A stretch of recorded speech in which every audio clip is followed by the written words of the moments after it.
ரோமர்கள் நிருபம் 3வது அதிகாரம் 20-21 வசனம். இப்படி இருக்க பாவத்தை அறிகிற அறிவு நியாயப்பிரமாணத்தினால் வருகிறபடியால் எந்த மனுஷனும் நியாயப்பிரமாணத்தின் கிரியைகளினாலே தேவனுக்கு முன்பாக நீதிமானாக்கப்படுவதில்லை.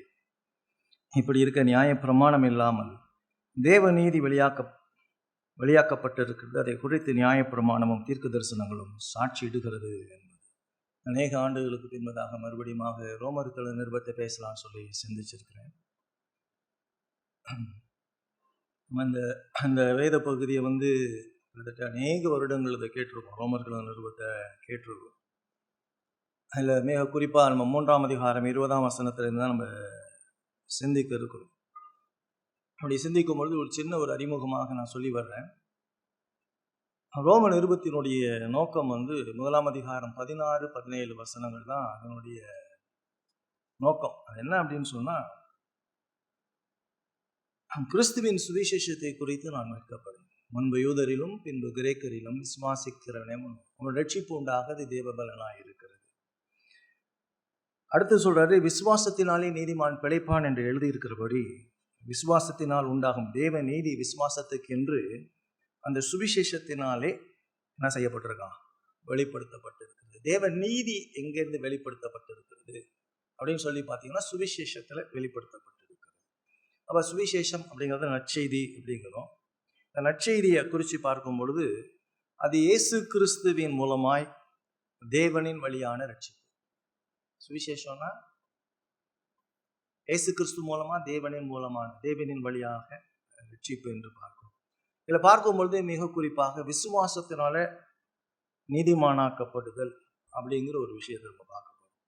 விசுவாசத்தினால நீதிமானாக்கப்படுதல், அதாவது ஜஸ்டிஃபிகேஷன் பை ஃபெய்த் அப்படிங்கிறத நீங்கள் ரோமர்கள் நிருபத்துடைய முழு தாற்பயமும் அதுதான். அதில் பார்க்குறப்ப ரொம்ப குறிப்பாக 3ஆம் அதிகாரம் 19ஆம் வசனத்துலேருந்து 5ஆம் அதிகாரம் 11ஆம் வசனம் வரைக்கும் இந்த ஜஸ்டிஃபிகேஷனை பற்றி பேசப்போம்.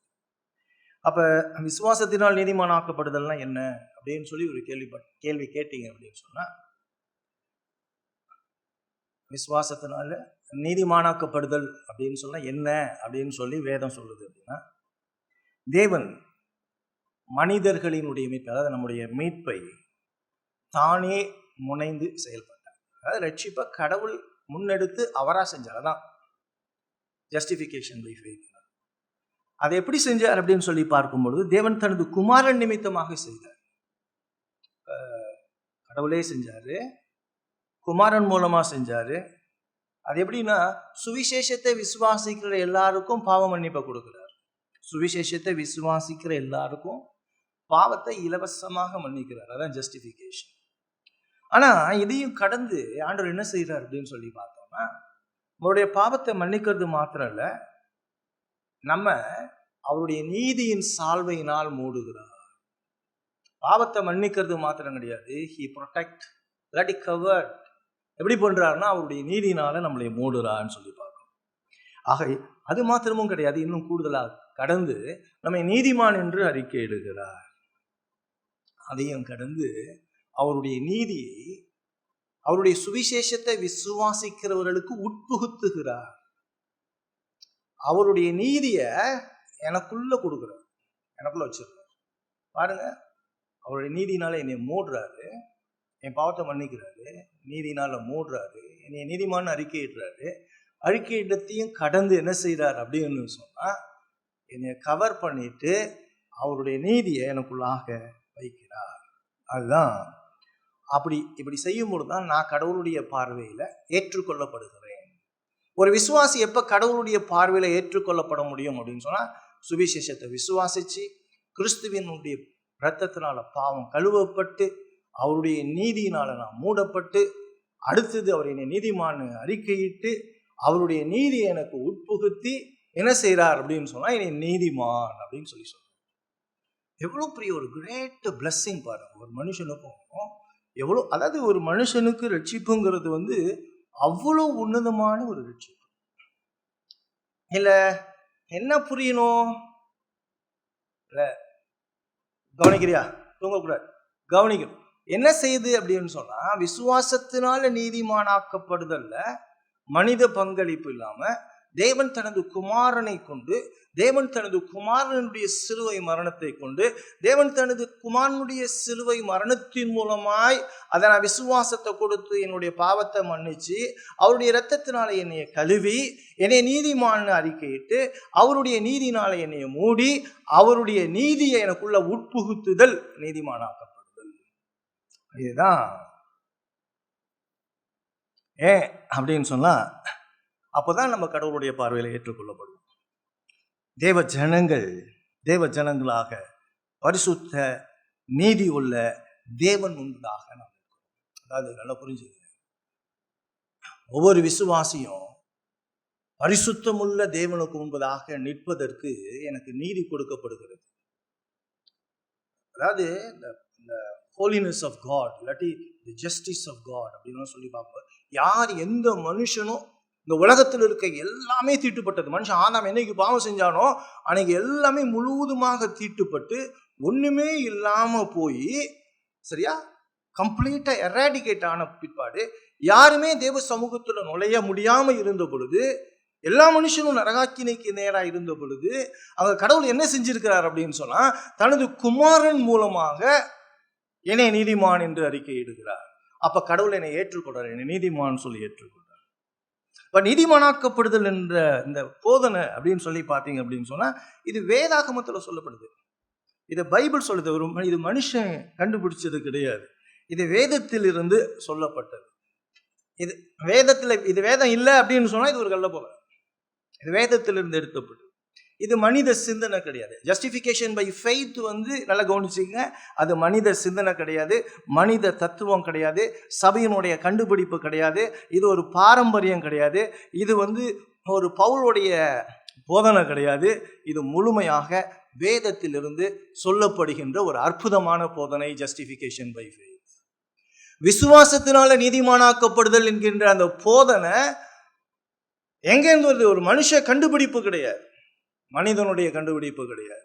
விசுவாசத்தினால நீதிமானாக்கப்படுதல் என்கின்ற அந்த சத்தியம் ஒரு மகிமையான, உன்னதமான, ராஜரீகமான ஒரு சத்தியம். இது வேதம் சொல்லுது. இது மனுஷனுடைய சிந்தனையில உண்டானதே கிடையாது, இது ஒரு தத்துவமும் கிடையாது, இது வேதம் சொல்லுகின்றது. இதுக்கு நீதிமானாக்கப்படுதல் என்ற கொள்கையை குறித்து நீங்க பார்க்கும் பொழுது, ஆதியாகமத்திலிருந்து வெளிப்படுத்தல் வரைக்கும் இந்த ஜஸ்டிஃபிகேஷன் பை ஃபெய்த் சொல்லப்பட்டுக்கிட்டே இருக்கு. ரோமர்கள் நிருபம் 3ஆம் அதிகாரம் 21ஆம் வசனத்துல நீங்க பாத்தீங்கன்னா இதைதான் சொல்றாரு. இப்படி இருக்க நியாயப்பிரமாணம் இல்லாமல் தேவநீதி வெளியாக்கப்பட்டு இருக்கிறது, இதை குறித்து நியாயப்பிரமாணமும் தீர்க்க தரிசனமும் சாட்சியிடுகிறது என்று சொல்லுகிறார். அப்ப ஜஸ்டிஃபிகேஷன் பை ஃபெய்த் எங்க சொல்லப்படுது? முழு வேதாகமத்திலையும் சொல்லப்படுது. அப்ப ஜஸ்டிஃபிகேஷன் பை ஃபெய்த்னா என்னன்னு சொல்லி ஒரு சின்ன குட்டி டெஃபினேஷன் பார்த்தோம். அப்போ அந்த ஜஸ்டிஃபிகேஷன் பை ஃபெய்த் பைபிள் சொல்லியிருக்குன்னு சொல்லி பார்த்தோம்.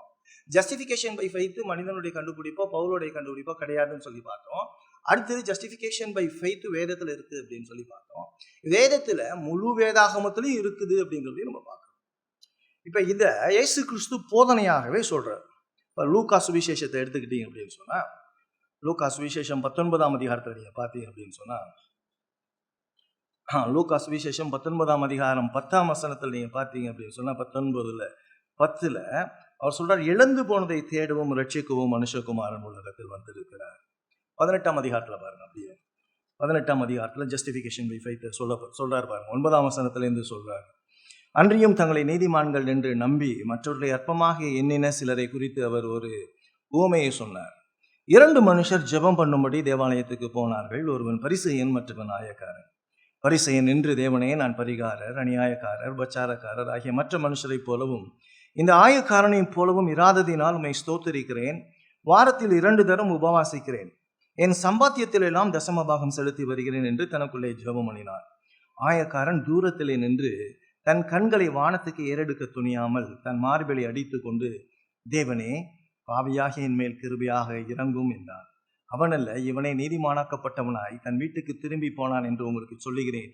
ஏனெனில் தன்னை உயர்த்துகிற எவனும் தாழ்த்தப்படுவான், தன்னை தாழ்த்துகிறவன் உயர்த்தப்படுவான். இப்ப ரொம்ப கிளியரா அவர் சொல்லிட்டாரு யார் ஜஸ்டிஃபை பண்ணப்படுறாங்க அப்படிங்கிற ஒரு விஷயத்த சொல்றாரு.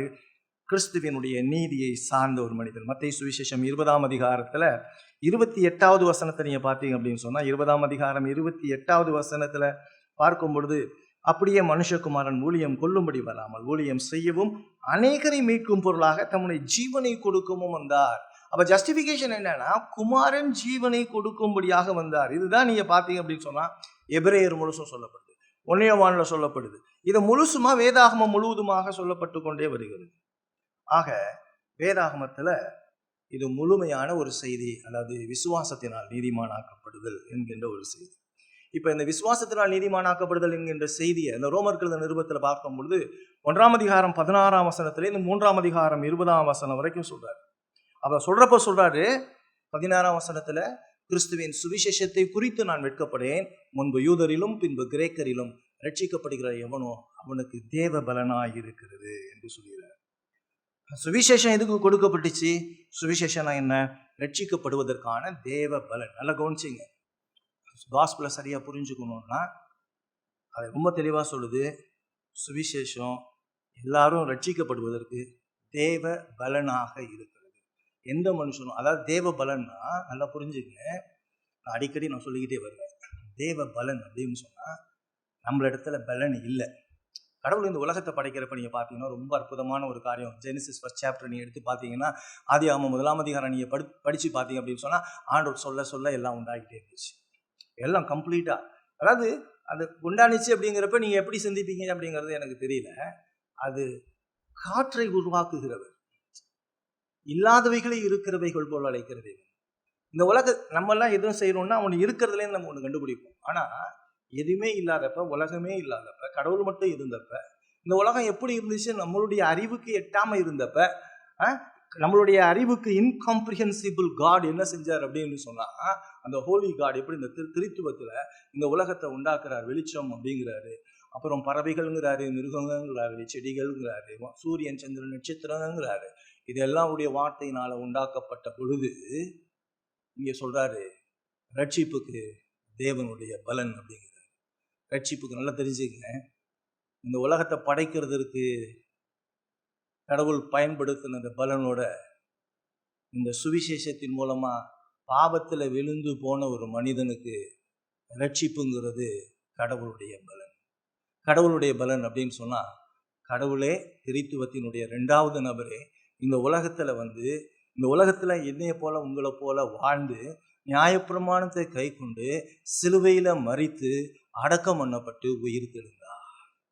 இதை யோசிச்சு பார்க்கிறப்ப, ஒரு பாவி ரட்சிக்கப்படணும்னா, இல்லாட்டி நான் ரட்சிக்கப்படணும், நீங்க ரட்சிக்கப்படணும்னா the power of God தேவைப்படுது. கடவுளுடைய வல்லமை இல்லாம எந்த ஒரு மனுஷனும் ரட்சிக்கப்பட முடியாது. ஏன்னா பாவம் அவ்வளவு வல்லமை உள்ளது. பாவத்தை யாராலையும் எந்த மனுஷனாலையும் எந்த சூழ்நிலையும் ஜெயிக்க முடியாது. நல்லா தெரிஞ்சுக்க, பாவத்தை இந்த மாம்சத்துல கை கொள்ள முடியாது. பாவத்தை எந்த மனுஷனும் ஜெயிக்க முடியாது. ஒருவேளை விசுவாசியா இருந்தா கூட பாவத்தை ஜெயிக்கணும்னா அவனுக்குள்ள கொடுக்கப்பட்ட பரிசுத்த ஆவியானவருடைய வல்லமை இல்லாம பாவத்தை ஜெயிக்க முடியாது.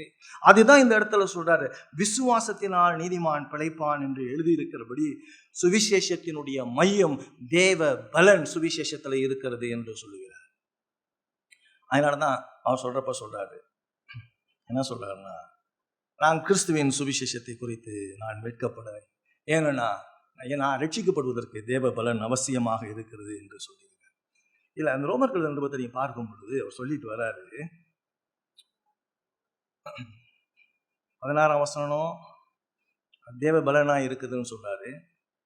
17 வசனத்துல பாத்தீங்கன்னா, விசுவாசத்தினால் நீதிமான் பிழைப்பான் என்று எழுதியிருக்கிறபடி விசுவாசத்தினால் உண்டாகும் தேவ நீதி விசுவாசத்துக்கென்று அந்த சுவிசேஷத்தினாலே வெளிப்படுத்தப்பட்டிருக்கிறது சொல்லிட்டு சொல்றாரு. சத்தியத்தை நல்ல கவனிங்க, இது ரொம்ப முக்கியமான ஒரு விஷயம். சத்தியத்தை அநியாயத்தினால் அடக்கி வைக்கிற மனுஷனுடைய எல்லாவித அவபக்திக்கும் அநியாயத்துக்கும் விரோதமா தேவ கோபம் வானத்திலிருந்து வெளிப்படுத்தப்பட்டிருக்கிறது. எதுக்கு விரோதமா தேவ கோபம் வானத்திலிருந்து வெளிப்படுத்தப்பட்டிருக்கிறது? அந்த வசனத்தை சொல்றாரு, எல்லாவித அவபக்திக்கும் அநியாயத்துக்கும் விரோதமா அப்படின்னு சொல்றாரு. அவபக்தி தான் ஃபர்ஸ்ட் ரீசன். நல்ல கவனிச்சிங்க, காஸ்பலை கரெக்டா புரிஞ்சுக்கணும் அப்படின்னு சொன்னா, அவபக்தி அநியாயம் அப்படின்னு சொல்லுது. பாவனா என்ன? நியாயப்பிரமாணத்தை மீறுறது. இந்த நியாயப்பிரமாணம்னா 10 கட்டளை. 10 கட்டளையில முதல் கட்டளை ஒரே தேவன், அடுத்தது உருவத்துல வணங்கக்கூடாது, கர்த்தருடைய நாமத்தை வீண்ல வணங்கக்கூடாது, ஓய்வு நாள பரிசுத்தமா அனுசரிக்கணும். இதுதான் நியாயப்பிரமாணம். இதுதான் அவபக்தி. இது கடவுளுக்கும் மனிதனுக்கும் இடையேயான உறவு. கடவுளுக்கும் மனுஷனுக்கும் இடையேயான உறவு. மனுஷன் கடவுளோட உறவுல சரி இருக்கும். அதுக்கு பிறகுதான் அவபக்தி. அவபக்திக்கு பிறகுதான் அநியாயம். அநியாயம்னா என்னது? கீழ்ப்படியாமை.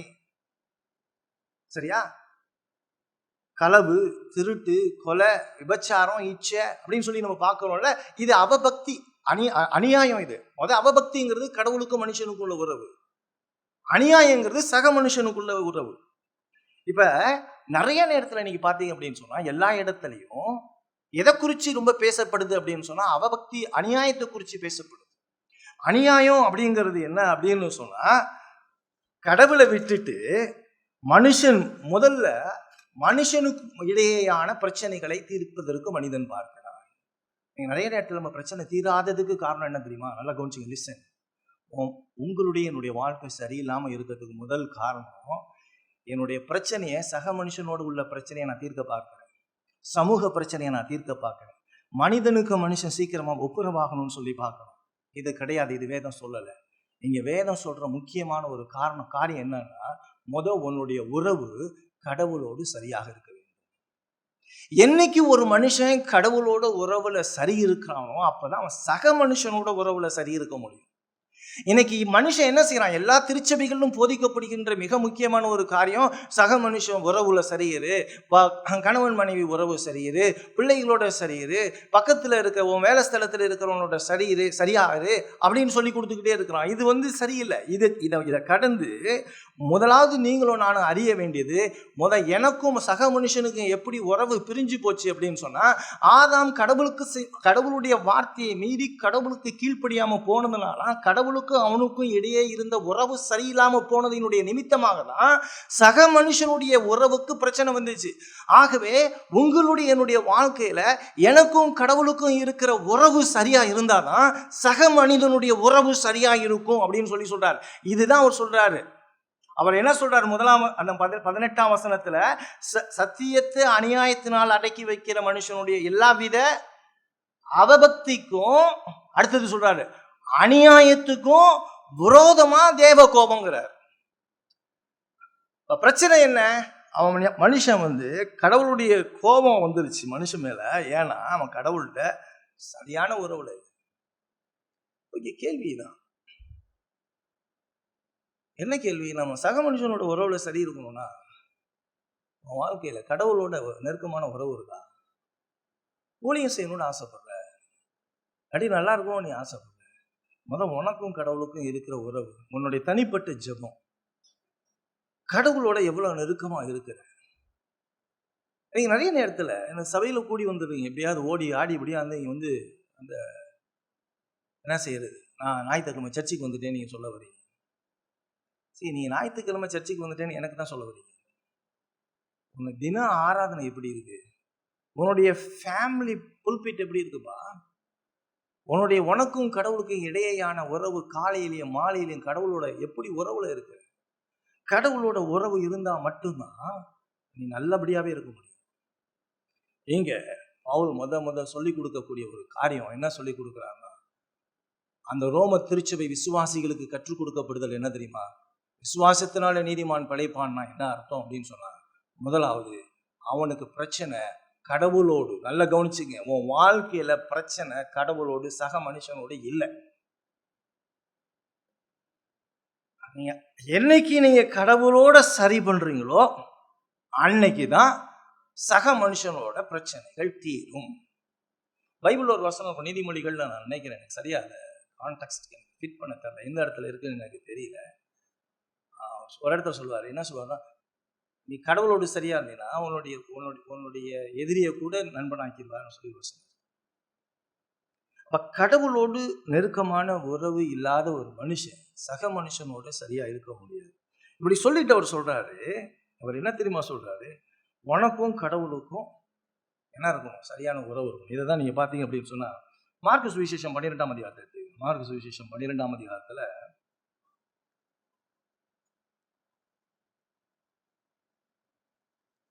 28ஆம் வசனம், 12ஆம் அதிகாரம்,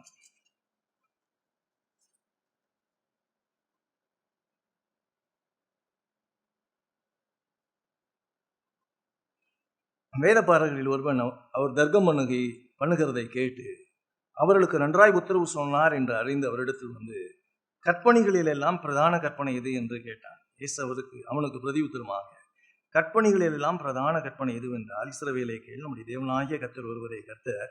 உன் தேவனாகிய கர்த்தரிடத்தில் உன் முழு இருதயத்தோடும் முழு ஆத்துமாவோடும் முழு மனதோடும் முழு பலத்தோடும் அன்பு கூர்வாயாக என்பதே பிரதான கற்பனை. இதுதான் அவபக்தி. அடுத்தது சொல்ற அநியாயம். இதற்கு ஒப்பாய் இருக்கிற இரண்டாம் கற்பனை என்னவென்றால், உன்னிடத்தில் நீ அன்பு கூறுகிறது போல பிறனிடத்திலும் அன்பு கூர்வாயாக என்பதை, இவைகளிலும் பெரிய கற்பனை வேறொன்றும் இல்லைங்கிறார். நீ கடவுளை நேசி. உன்னுடைய பிரச்சனைக்கு காரணம் இங்க பாருங்க, நல்லா தெரிஞ்சுங்க, லிசன். உங்களுடைய பிரச்சனைக்கு காரணம் என்னன்னா, கடவுளோடு நெருக்கமான உறவு இல்லை. கடவுளோடு நெருக்கமான உறவு கிடையாது.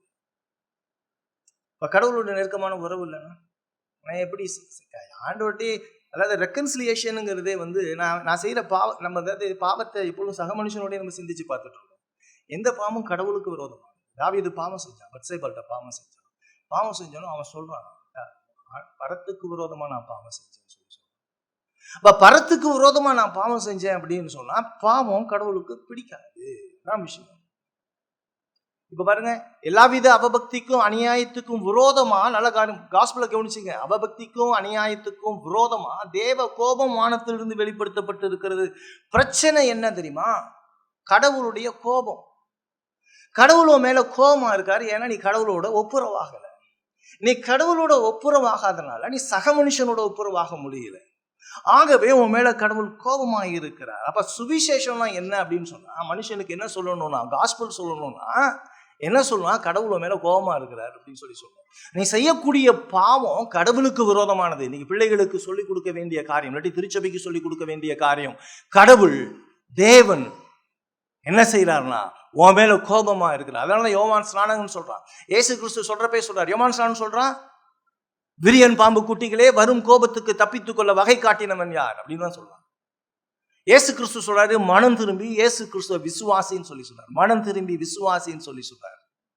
ஆக இங்க மறுக்கப்படுகின்ற ஒரு காரியம், கடவுள் உன் மேல கோபமா இருக்கும். நல்லா தெரிஞ்சுங்க, இங்க இருக்கிற எல்லாருமேலையும் மேல நீ ரட்சிக்கப்படலனா கடவுள் மேல கோபமா இருக்கிற தேவ கோபம் மேல இருக்கு. சுவிசேஷம் என்னன்னா, பாவிகளின் மீது தேவன் சினம் கொள்ளுகிறவராகவே இருக்கிறார்.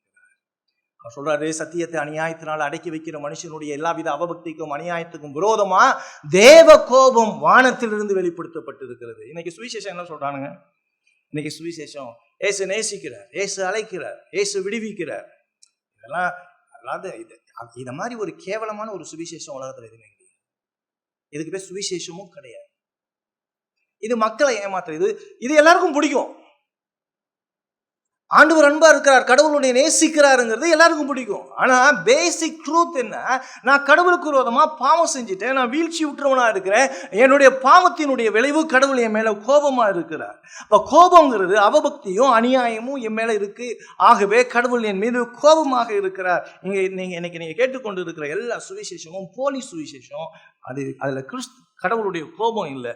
நீ கடவுளுடைய கோபத்தை குறித்து சொன்னா எவனுக்கும் பிடிக்காது. கடவுளுடைய நீதி நியாயத்தை சொன்னா மனுஷன் ஏற்றுக்கொள்ள மாட்டான். சட்டம் வெறுக்கப்படுகின்றது, நிராகரிக்கப்படுகிறது. நீதி நேர்மை தண்டனைன்னு சொன்னா அவனுக்கு பிடிக்காது, அவன் சர்ச்சைக்கே வரமாட்டான். அதாவது அந்த கடைசி காலத்துல அவங்க காதுகளுக்கு ஏற்ற தங்கள் போதகர்களை தெரிந்து கொண்டார்கள் அப்படின்னு சொல்லி சொல்லுது.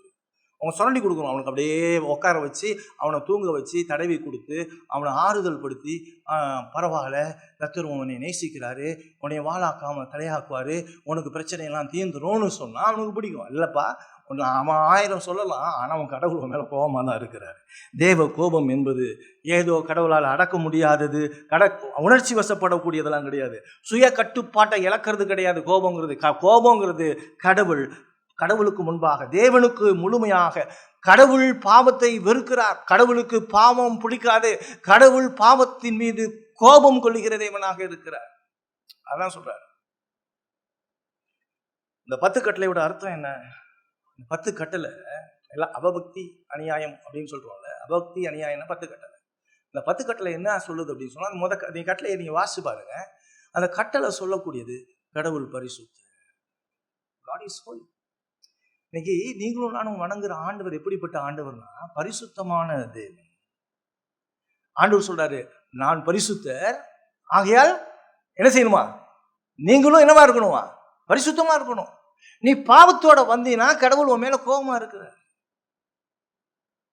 பாவம் செய்யாதேங்கிறார் ஆண்டவர். நான் பரிசுத்தர் ஆகவே நீங்களும் பரிசுத்தராயிருங்கன்னு சொல்லுகிறார். ஏங்க ஒரு விஷயத்தை நல்லா புரிஞ்சுங்க.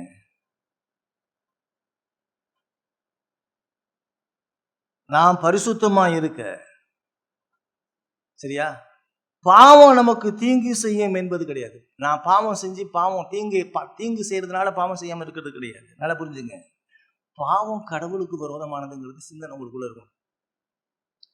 நான் பாவம் பண்ணா எனக்கு தண்டனை வரும். நிறைய பேருக்கு சிந்தனை அப்படிதான். பாவம் பண்ணா எனக்கு தண்டனை வரும். இல்லப்பா, அது இல்லை. அதையும் கடந்து நான் பாவம் செஞ்சா அது பரிசுத்தமான தேவனுக்கு எதிரானது. ஏறுங்க, இந்த 10 கட்டளையில நீ பொய் சொன்னா, இது பைபிள் ஸ்கூல் நடத்திட்டு இருக்கப்ப எல்லாருடைய கேள்வி என்ன, பொய் என்ன பாவம்? பொய் எல்லாம் பாவம் கிடையாது. நல்லா தெரிஞ்சுக்க, விபச்சாரம் செய்யறதும் பொய் சொல்றதும் ஒரே தண்டனை தான். தெரிஞ்சுக்க, பொய் சொன்னாலும் நரகத்துக்கு போயிருவ, விபச்சாரம் பண்ணாலும் நரகத்துக்கு போயிருவ, கர்த்தருடைய நாளை ஒழுங்கா கை கொள்ளனாலும் நரகத்துக்கு போயிருவ. அதை நல்லா புரிஞ்சுக்கணும். புரியுதா? இன்னைக்கு நிறைய நேரத்துல மக்களுக்கு அதெல்லாம் புரியுறது இல்லை. பொய் பாவம் இல்லைன்ட்டானா, வேதம் சொல்றது நியாயப்பிரமாணம், அது கடவுளுடைய நீதியும் கடவுளுடைய பரிசுத்தத்தையும் வெளிப்படுத்துகின்றது. ஒரு சின்ன பொய் கூட என்னுடைய மனசுல வரக்கூடாது. ஏன்னா ஆபகுக்கு 2ஆம் அதிகாரம் 3ஆம் வசனம் என்ன சொல்லுது அப்படின்னு சொன்னா, அவர் பாவத்தை பார்க்க மாட்டாத சுத்த கண்ணர் அப்படின்னு சொல்லி. கடவுளால பாவத்தை பார்க்க முடியவே முடியாது. ஏன்னா தேவன் ஒளியாய் இருக்கிறார். அவரிடத்தில் எவ்வளவேனும் இருள் இல்லை அப்படின்னு சொல்லுது. தேவன் பரிசுத்தர், அவருடைய குணாதிசயம் பரிசுத்தமானது. ஆகவே தேவன் பாவத்தை எதிர்க்கிறவராக வெறுக்கிறவராக இருக்கிறார். தேவனால ஒரு சிறு துளி பாவத்தையும் ஒரு நாளும் ஏற்றுக்கவே முடியாது. நல்லா கவனிச்சுங்க, லிசன். ஒரு சின்ன பாவம், நீ பெருசே பேசணும்னு அவசியம் இல்லை. 10 கட்டளையில எந்த கட்டளையை நீ மீறினாலும் அது பாவம். இது பழைய ஏற்பாடு முழுசும் சொல்லப்பட்டுக்கிட்டே வந்த விஷயங்க. பாவம் செஞ்சான் ஆதாம் பாவமே இல்லாத மனுஷன் பாவம் செஞ்சவன் என்ன செஞ்சார்? ஆண்டவர் அவருடைய கட்டளைக்கு கீழ்ப்படியல. தேவன் அவரை சோதிச்சார். அவன் பிசாசுக்கு செவி கொடுத்தான். ஆண்டவர் என்ன செஞ்சாரு? கடவுளுடைய கோபம் அவர்களை தோட்டத்தை விட்டு வெளியே விரட்டியது. அவர்கள் விளைவை அறுத்தார்கள். அவன் பாவம் செய்யணும் விட்டார. இன்னும் ஆச்சரியமான விஷயம், மோசே கடவுளுடைய வார்த்தையை மீறினான். கடவுள் மோசையும் விட்டு வைக்கவே இல்லை. அவன் கானானுக்குள்ள பிரவேசிக்க முடியவே இல்லை. இதை பத்தி பேசவே பேசாத அப்படின்னு சொல்லிட்டாரு. தேவ கோபம் வெளிப்படுத்தப்பட்டிருக்கிறது. வேதம் சொல்லுது, பாவம் செய்கிற ஆத்துமா சாகவே சாகும் சொல்றாரு. பாவம் செய்கிற ஆத்துமா சாகவே சாகும். கடவுளுடைய கோபம் எனக்கு என்ன செய்யப்பட்டிருக்குன்னா வெளிப்படுத்தப்பட்டு இருக்கிறது. மனுஷன் கடவுளுக்கு விரோதமா பாவம் செய்யறப்ப கடவுள் என்ன செய்யறாரு அப்படின்னு சொன்னா அப்படி விட்டுறாரு. நீங்க பாருங்க, ரோமர்கள் 1ஆம் அதிகாரத்தை எடுத்துங்க. ரோமர்கள் 1ஆம் அதிகாரம் 24வது வசனத்தில் நீங்க பாத்தீங்க அப்படின்னு சொன்னா,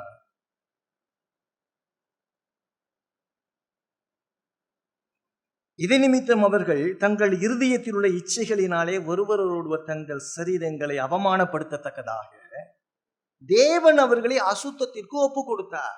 அவ்வளவுதான், தேவன் அவர்களை அசுத்தத்திற்கு ஒப்பு கொடுத்தார். 26ஆம் வசனத்துல பாருங்க, இதை நிமித்தம் தேவன் அவர்களை இழிவான இச்சை ரோகங்களுக்கு ஒப்பு கொடுத்தார். 28ஆம் வசனத்துல பாருங்க, தேவன் அவர்களை கேடான சிந்தைக்கு ஒப்பு கொடுத்தார். ரோமர்கள் 1ஆம் அதிகாரம் நீங்க பாத்தீங்க அப்படின்னு சொன்னா, கடவுள் அப்படியே விட்டுட்டார். கடவுளுடைய வார்த்தைக்கு கீழ்ப்படியாதவன ஏனுங்க, கடவுளுடைய வார்த்தைக்கு கீழ்ப்படியலைன்னா கடவுள் அப்படியே அவன் போக்கிலே விட்டுருவார். அதுதான் இன்னைக்கு நீங்க பார்க்கிறோம். இதுதான் தேவன் அவர்களை இழிவான இச்சை ரோகத்துக்கு ஒப்பு கொடுத்தார். இன்னைக்கு பாருங்க, மனுஷனுடைய நல்ல கவனிச்சுங்க, இன்னைக்கு மனுஷனுடைய சிந்தனைகள்லாம் நீங்க பாத்தீங்கன்னா கரைபடிஞ்சு போச்சு. அவன் மிகுந்த பண ஆசை உள்ளவனா இருக்கிறான். காசு காசு காசு காசு காசுன்னு அலையிறான். பண ஆசை வெறி பிடிச்ச அலையுது. வேதம் சொல்லுது பண ஆசை எல்லா தீமைக்கும் வேறா இருக்குதுன்னு சொல்லி சொல்லுது. அடுத்தது செக்ஷுவல் சின். செக்ஷுவல் சின் பாருங்க இன்னைக்கு எல்லா இடத்துலையும். இன்னைக்கு கிட்டத்தட்ட போன வாரத்தில் மட்டும் ஸ்கூல் டீச்சர்லேருந்து கிளவியிலேருந்து பாட்டிலேருந்து எல்லாரும் அப்யூஸ் பண்ணப்பட்டு, குழந்தையிலேருந்து 8 வயசு குழந்தை 12 வயசு பிள்ளைய கூட்டமாக ரேப் பண்ணி, எங்கே போனாலும் சரி இது பாவம் அப்படியே பெருகி போச்சு. ஏன்னா இன்னைக்கு எல்லா பேரும் யூடியூப்ல பார்க்கறது முழுசு இது மட்டும் தானே. அவனுக்கு மனைவியெல்லாம் தேவையே இல்லை. இன்னைக்கு அதெல்லாம் அசிங்கத்துக்குள்ள உச்சகட்டத்துக்கு அவன் போயிட்டான். இது என்ன சொல்லுது அப்படின்னா, இதை நீ பார்க்குறப்ப நீங்க என்ன நினைக்கிறீங்க அப்படின்னா, அது பாவம் பெருகிடுச்சு இல்லை, கடவுளை அவங்களை விட்டுட்டா தேவ கோபம் பெருகிட்டே இருக்குதுங்கிற. மனுஷன் பாவம் செஞ்சுக்கிட்டே இருப்பான், அவனை அப்படியே விட்டுவார், அப்படியே விட்டுவார். ஆண்டவர் என்ன செய்வார்னா, அவனை கூப்பிட்டு சொல்லிக்கிட்டே இருப்பார். கடவுள் சொல்லாமலாம் கிடையாது. நீங்க பழைய ஏற்பாட்டில் பார்த்தீங்க அப்படின்னு சொன்னா, அவன் பாவம் செஞ்சாலும் கூப்பிட்டு சொல்வார், சொல்லிக்கிட்டே இருப்பாரு. கடைசியில் அப்படியே விட்டுருவார், அவனுடைய போங்குக்கே விட்டுருவார். அதுக்கு பிறகு யாராலுமே தடுக்கவே முடியாது, யாருமே ஹெல்ப் பண்ணவே முடியாது. இதான் நடக்குது, இதான் நடந்துட்டு. தேவன் மனிதனை தடை செய்கிறார், கட்டுக்குள் வைக்கிறார். ஆனால் அவன் மீறும் பொழுது அவனை அப்படியே விட்டு விடுகிறார். பழைய ஏற்பாடு படிச்சு பாருங்க, எத்தனை தீர்க்கதரிசிகள் அனுப்பினார் ஆண்டவர். 1 2 அனுப்பிச்சாரு, தொடர்ச்சியா அனுப்பிச்சுக்கிட்டே இருந்தார். இறைமையெல்லாம் கெஞ்சிட்டான், அழுதுட்டான், அவனை கொண்டு போய் குழிக்குள்ள விட்டுட்டாங்க. ஆனாலும் விடல, அவன் தொடர்ந்து சொல்லிக்கிட்டே இருக்கிறான். கடவுளுடைய வார்த்தைக்கு கீழ்ப்படியவே இல்லை. மனுஷனுடைய நிலப்பாடு இன்னைக்கு என்னன்னா வீழ்ச்சி, கம்ப்ளீட்டா செத்து போயிட்டான் மனுஷன். இதான் ரோமர் 1ஆம் அதிகாரத்தில் பார்க்கும் பொழுது, கடவுள் மனுஷனை படைச்சதனுடைய பிரதான நோக்கம் என்ன அப்படின்னு சொன்னா, நீங்களும் நானும் படைக்கப்பட்ட பிரதான நோக்கம் கடவுளை மகிமைப்படுத்து. ஆனா மனுஷன் என்ன செஞ்சிட்டான் அப்படின்னு சொன்னா, பாவத்தில் விழுந்து போனான். ஏன்னா 1ஆம் அதிகாரத்தில் நீங்க பார்க்கும் பொழுது, ரோமர்கள் 2:1ஆம் அதிகாரத்தில் பார்க்கும் பொழுது, கடவுளை தேவனை குறித்து அறியப்படுவது அவர்களுக்குள்ளே வெளிப்படுத்தப்பட்டிருந்தது. தேவனே அதை அவர்களுக்கு வெளிப்படுத்தி இருந்தார். எப்படி என்றால், காணப்படாதவைகளாகிய அவருடைய நித்திய வல்லமை, தேவத்துவம் என்பவைகள் எல்லாம் உண்டாக்கப்பட்டிருக்கிறவையினாலே உலகம் உண்டானது முதற்கொண்டு தெளிவாய் காணப்படும். ஆகவே அவர்கள் போக்குச் சொல்ல இடமில்லை. தேவனை குறித்து அறியப்படுவது 1ஆம் அதிகாரத்தில் நீங்க பாருங்க. ரோமர் 1ஆம் அதிகாரத்தில் பார்த்தீங்கன்னா 19ஆம் வசனத்துல, தேவனை குறித்து அறியப்படுவது அவர்களுக்குள்ளே வெளிப்படுத்தப்பட்டிருந்தது. தேவனை அதை அவர்களுக்கு வெளிப்படுத்தி இருந்தார். கடவுளை குறித்து அறிவு தி சீட் ஆஃப் ரிலிஜன் ஒவ்வொரு மனுஷனுக்குள்ளேயும் இருக்கு. அதனால தான் எல்லாரும் சாமி கும்பிடுறான். அவனுக்குள்ள ஒரு பயம், சாமி கும்பிட்டுக்கிட்டே இருக்கிறான். தேவனை குறித்து அறியப்படுவது அவர்களுக்குள்ளே வெளிப்படுத்தப்பட்டிருந்தது. இது யார் வெளிப்படுத்தியிருந்தா? கடவுளே வெளிப்படுத்தி இருந்தார் ஒவ்வொரு மனுஷனுக்குள்ளேயும். அவனுக்கு பயம் வந்துச்சுன்னா ஆண்டவரேமா, பயம் வந்துச்சுன்னா ஏதோ ஒன்று செய்வான், கத்துவான், பிடிமா, ஏதாவது ஒன்று செய்வான். எப்படி கடவுள் வெளிப்படுத்தி இருந்தாரு? கடவுளை எப்படி ஒரு மனுஷன் பார்க்க முடியும்? உலகத்துல படிச்சாலும் படிக்கலனாலும், சிறு குழந்தையா இருந்தாலும் சாக போறவனா இருந்தாலும், கடவுளை அறியக்கூடிய அளவுல தான் கடவுள் இந்த உலகத்துல தன்னை வெளிப்படுத்தி இருந்தார். இந்த படைப்பை பார்க்கும் பொழுது, ஒரு மரத்தை பார்க்கும் பொழுது, ஒரு செடியை பார்க்கும் பொழுது, ஒரு சூரியனை பார்க்கும் பொழுது, ஒரு வானத்தை பார்க்கும் பொழுது, ஒரு நட்சத்திரத்தை பார்க்கும் பொழுது, கடவுளுடைய மிகப்பெரிய ஒரு வல்லமை என்னடா இது, யாரா செய்ய முடியும்?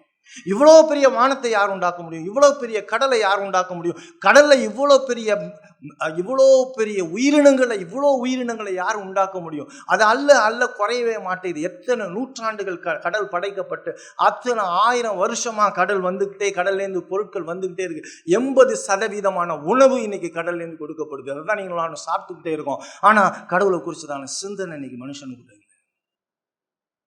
கடவுளுடைய மகத்துவத்தை இந்த இலையை பார்க்குறான், இந்த இலை எப்படி தானே. இப்போ பாருங்க, இந்த சீசன்ல அப்படியே எல்லா இலையும் கீழே கொட்டிடும். ஏன்னா அந்த இலை கொட்டுறப்பே நம்மளுக்குள்ள ஒரு ஆச்சரியமான ஒரு சிந்தனை வரணும். சம்மருக்கு ரெடி ஆயிடுச்சு, சம்மருக்கு அது ரெடி ஆகலை, எனக்கு ரெடி ஆகிட்டார். எனக்கு வெயில் வந்தால் எனக்கு தாங்க முடியாது, அது பசுமையாக இருக்கணும், ஜிலுஜிலுன்னு எல்லா இலையும் கொட்டிட்டு, பிப்ரவரியில் கொட்டிட்டு, மார்ச்சில் எல்லாம் புதுசாக முளைச்சி அப்படியே நிழல் கொடுத்துக்கிட்டே இருக்கும். இதை பார்க்குறான், சிந்திக்க முடியாது. சீசன்ஸ் மாறி இருக்கா?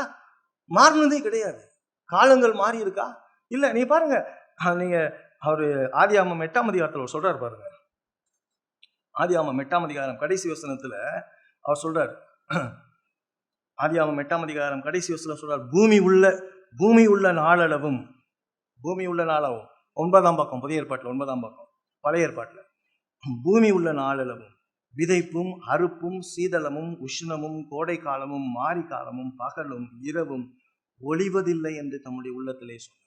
ஒரு நாள் கூட இன்னைக்கு உலகம் படைக்கப்பட்டதுலேருந்து இன்னைக்கு வரைக்கும் ஒரு நாள் கூட பகலும் இரவும் மாறினதும் கிடையாது, பகலும் இரவும் வராமல் போனது கிடையாது. கடற்கரையில் நின்றுக்கிட்டு பார்த்தீங்கன்னா இம்மட்டும் வா மிஞ்சி வராதே உன் அலைகளின் பெருமை எங்கே அடங்க கடவுதுன்னு சொல்கிறப்ப உன் காலடியில் அந்த அலை நின்றுட்டு போயிடும், அதை தாண்டி வராது. எவ்வளோ பெரிய ஒரு கடல், எவ்வளோ பெரிய அலைகள், எவ்வளோ பெருசாக வருது, ஓன்னு பயந்து கூட நம்ம ஓடுவோம். ஆனால் அந்த அலைக்கு அவ்வளோதான். ஏன்னா அவருடைய வார்த்தை அது கட்டுப்படுது. அந்த இடத்துல நின்று நீ பார்த்தீங்கன்னா அந்த அலை அவருடைய வார்த்தைக்கு கீழ்ப்படியுது. இதுதான் படைப்பு, இதுதான் கடவுள் படைத்தார். இது இயற்கை கிடையாது, கடவுளுடைய படைப்பு. இதுதான் கால்வின் சொல்றார்.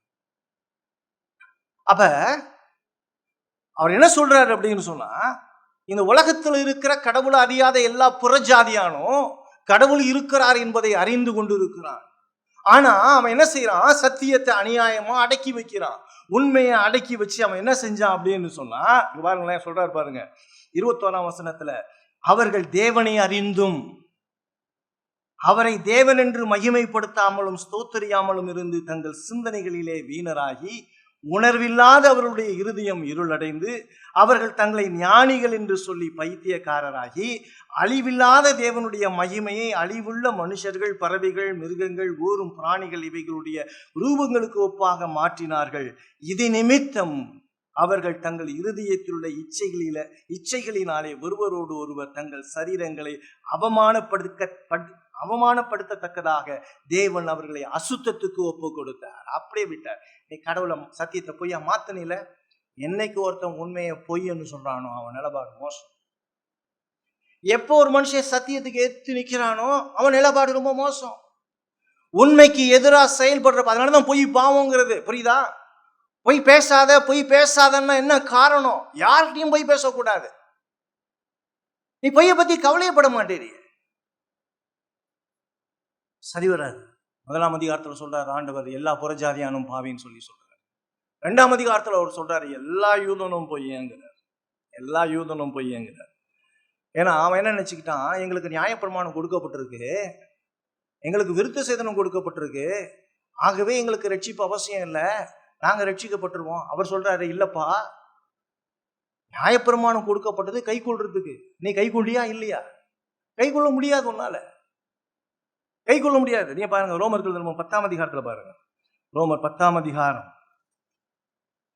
5ஆம் வசனத்துல பாத்தீங்கன்னா, மோசே நியாயப்பிரமாணத்தினால் ஆகும் நீதியை குறித்து இவைகளெல்லாம் செய்கிற மனுஷன் இவைகளால் பிழைப்பான் என்று எழுதியிருக்கிறான் என்று சொல்லுகிறார். நியாயப்பிரமாணம் செய்கிறவன் அதுல என்ன செய்வான், பிழைப்பான்னு சொல்லி சொல்றாரு. நியாயப்பிரமாணம் கொண்டு இருக்கிறதோ, நியாயப்பிரமாணத்தை கேட்டு கொண்டு இருப்பதோ, அல்லது இதுக்குள்ள யூதம் ஒளிஞ்சுக்கிட்டு நான் ரட்சிக்கப்பட்டவன் சொல்லிட்டு இருக்கிறான். நியாயப்பிரமாணம் எனக்கு தெரியும், ஆகவே நான் ரட்சிக்கப்பட்டிருக்கிறேன், எனக்கு இதான் கிறிஸ்டியானிட்டியா தான், எனக்கு தெரியும், எனக்கு சத்தியம் தெரியும், ஆனா நான் கை கொள்ள மாட்டேன். நியாயப்பிரமாணம் ஒரு நாள் ஒரு மனுஷன் ரட்சிக்குது. நியாயப்பிரமாணம் எதுக்கு கொடுக்கப்பட்டுச்சு அப்படின்னு சொன்னா, நியாயப்பிரமாணம் தீமை இன்னதென்று அறிந்து கொள்ளும்படியாக நியாயப்பிரமாணத்தை குறித்து நம்ம அறிஞ்சு கொள்றோம்.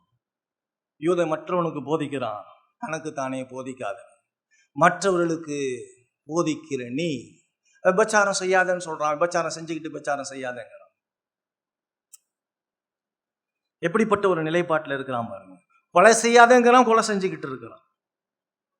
நியாயப்பிரமாணத்தை குறிச்சதான அறிவு அவனுக்கு இருந்தும் அதை நியாயப்பிரமாணத்தை அவனால கை கொள்ள முடியாது. ஏன்னா வேதம் சொல்லுது, ரோமர் 8ஆம் அதிகாரத்துல பாருங்க, ரோமர் 8ஆம் அதிகாரத்துல 3ஆம் வசனத்துல அவர் சொல்றாரு பாருங்க, ரோமர் 8:3 அவர் சொல்றாரு, என்ன சொல்றாரு,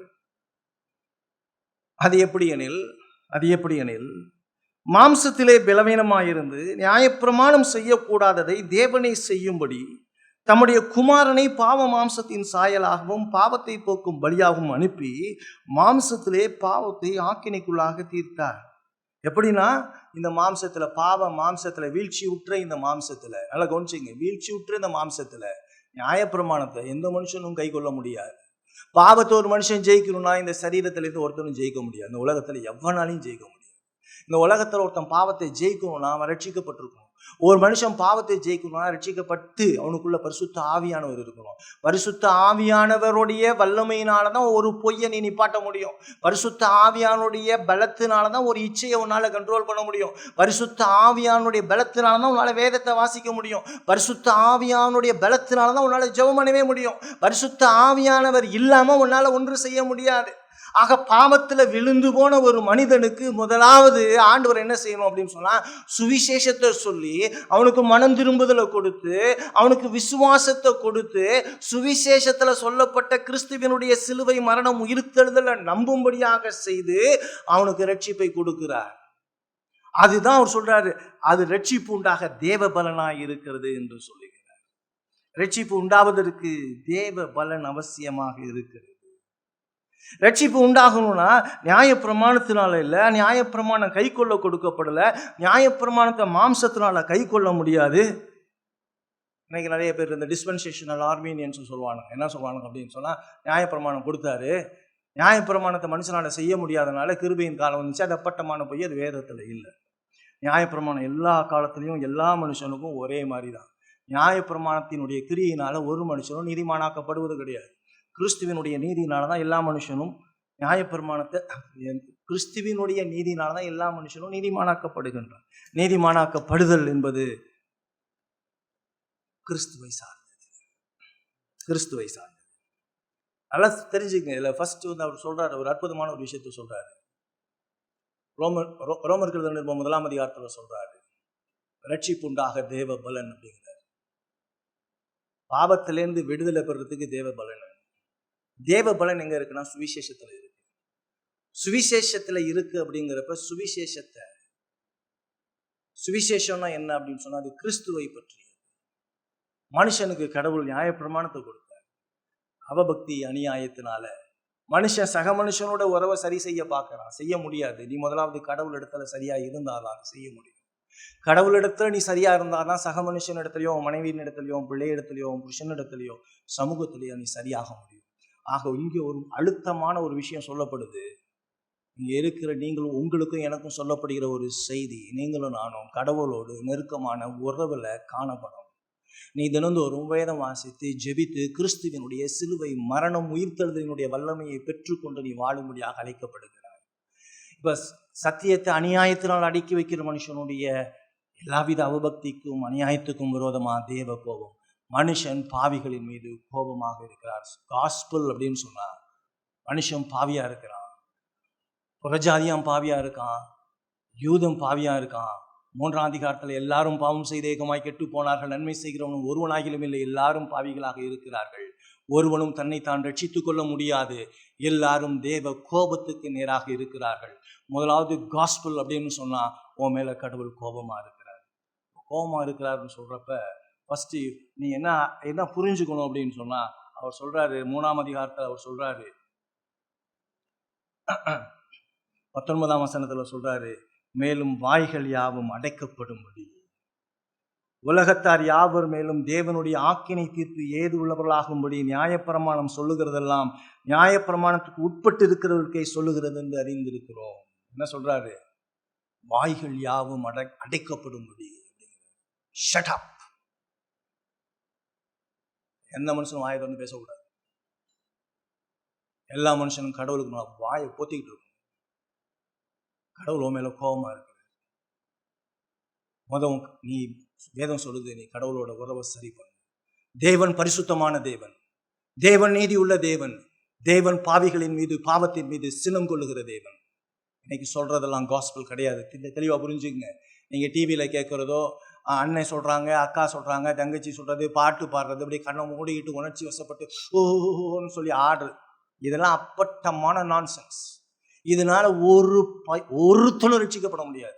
நீ ஜெபம் பண்றதுனாலயோ, அபிஷேகம் கூட்டம் போறதுனாலயோ, அந்நிய பாஷை பேசுறதுனாலயோ, தீர்க்க தரிசனம் உரைக்கிறதுனாலயோ நீ ஒரு பொழுதும் பரலோகத்துக்கு போக முடியாது. நீ கடவுளுக்கு விரோதமா, கடவுளுடைய நியாயப்பிரமாணத்தை மீறி, கடவுளுடைய கோபாக்கினிக்கு நேராக இருக்கிற, நீ பரிசுத்தமான தேவனுக்கு விரோதமா பாவம் செஞ்சிருக்க, நீதி உள்ள தேவனுக்கு விரோதமாக பாவம் செஞ்சிருக்கிற.